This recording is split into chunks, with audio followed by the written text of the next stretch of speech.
Kay ang giingon man God diri sa bunyag, giingon nga sa inyong paghangyo nga bunyaga ang iyong anak, gidawat ninyo ang tulubagon sa pagtudlo. Pananglit ang inyong anak mangutana nganuman nga magbutang man tag abo diri pag Miyerkules sa Badles. Sige, pangutana na to. Anong butangan man? Tungod kay nagsaulog ta sa Kwaresma. Sige pa na ito ng Kwaresma. Kanang abo nga gibutang sa atong agtang kana ng palaspas. Diba karong Domingo? Palaspas man na. Ang blessing sa palaspas sa dili pa ang misa, first mass. Second mass man sa misa o sa hapon. So, kana siya pagka abot sa mga adlaw mo to siya sunugon. Kanang gabiton pagka Miyerkules Badles. So bas mo to siya. So muna imong ibutang sa inyong agtang. Pag ginursol og tuo sa Ebanghelyo. Munang pag maduot na mo, pabantayan mo na, pag maduot mo nang putako dire. Yan, di naman napapanas, di naman mautro, pag ano, tako. Mo itong hinahinay, sunod, hinahinay na po na kung ano mo nang ban madagko, pabantay mo na, mabaga, di na mo bantayan ba. So kana siya,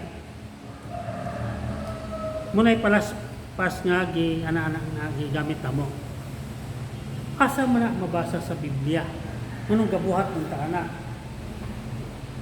Gihimo na sa mga katawhan sa Dios. Basahon nato ni Esther. So muna siya, abo ni siya. Bahin sa kanang pagbutang abo sa itong agtang pag Miyerkules Badles. So muna giingon. So nindot siya nga sugilanon, pero mo focus lang ta bahin sa abo. Giingon dire. Esther Kapitulo 4, versikulo 1-3. Sa pagkasayod ni Mardukio, uyuan ni ining Esther kanisya. Sa pagkasayod ni Mardukio ni ining tanan, gigisi niya ang iyang biste o sunob siya sa ninang sako pagpailya siyang kagool. Gibuliburan niya abo ang iyang ulo. So na ay gibutang abo. Timaan siyang pagbaso, pagginulsol o pagpangayo sa Diyos. Kaya ang sugilanon ani, ipapatay sila. Pero naluwas sila, kaya nagampo mo sila. Pero munang sa sugos lang gampo, munang nagbutang sila og abo. Mopod kita. Di ninyawat lang ta ni sa nagibuhat sa mga katawhan sa Dios. Dayon, sumpay na bisaka siya kadto sa kangan sa palasyo sa hari, bisag wala itugot, kag bisan kinsa nga nagbistig sako ang pagsulod sa mauging agianan. Tugimo ni Mardukio. Sa tanang mga lalawigan nga nahaapil sa gibutan sari, nagbangutan og nagpuasa. Sa mga kita natay puasa. Panahon sa Kwaresma. Dili mukaon og karne Miyerkules sa Badles. So sugo na sa itong simbahan. Sa manilang gibuhat. Nagpuasa ang mga diyo og kadagang ka na nagbistik sa kong og nagbulibod og abo sa ilang ulo. Sununay abo, timaan sa ilang paghinulsol.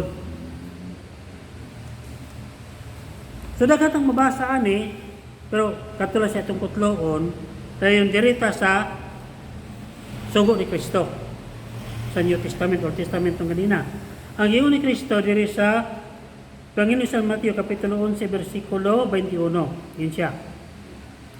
Pagkaalaot nimo Corazin, pagkaalaot nimo usab nimo Betsaida, kay kon ang mga milagro nga gimo diha kaninyo dito pahimo sa tirok sa Sidon, ang mga tao dito dugay na unta nga nagsapot og sako og nagbulibot og abo sa ilang ulo aron pagpaila nga sila naghinulsol sa ilang mga sala.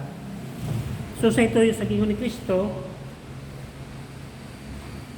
pagpaila nga naghinulsol sila silang mga sala. Nagbutang og abo silang ulo. Muna ang atong gisunod. Magbutang tag abo. Nga ba sa Biblia? Dati na ka mabasa. Duha lang ka teksto atong gikuha. Sa daan tugon sa tugon. Sumutay si Kristo nga, nagbutang na sila abo, timaan sa paghinulsol. So munang, pag natay Abo, yung mga panguban nga, ay wala man may pabadlis, pwede may makaog karne. Nadilig yapon. Kaya kita man tanang Katoliko, mabadlis siya kag wala. Amo nang apil kita na. Pero ibutangan na siya, timaan nga kita nagsaulog na sa Kwaresma. So munang mga panahon na sa atong mga pagpamalandong, mubalik taglantaw sa atong kinabuhi, unsa na may itsura nato, asa naman tadapit. Basin baya, kung namatay ta, dili ta malangit. Nya dili kay kamulang, hasta tanan kita, hasta mga pari, mga obispo, pila sila. Labaw na may. Naliktor ko ninyo, nga, ito dire. Ibiyahan akong trabaho, kanyari dire. Pag human dire, mag-ilis na kung ready kay Service Misa. Pag human, na imperno di ay, kay tunay sila nga wala binusulin. Munang panahon sa pagpamalandong, na malandong ta, munang Kwaresma. Timaan nga naghinulsulta sa itong mga sala. So naa sa Biblia, nga nung nagsaulog ta na. Kunya, 40 man na, kadlaw. So, diri na punta sa 40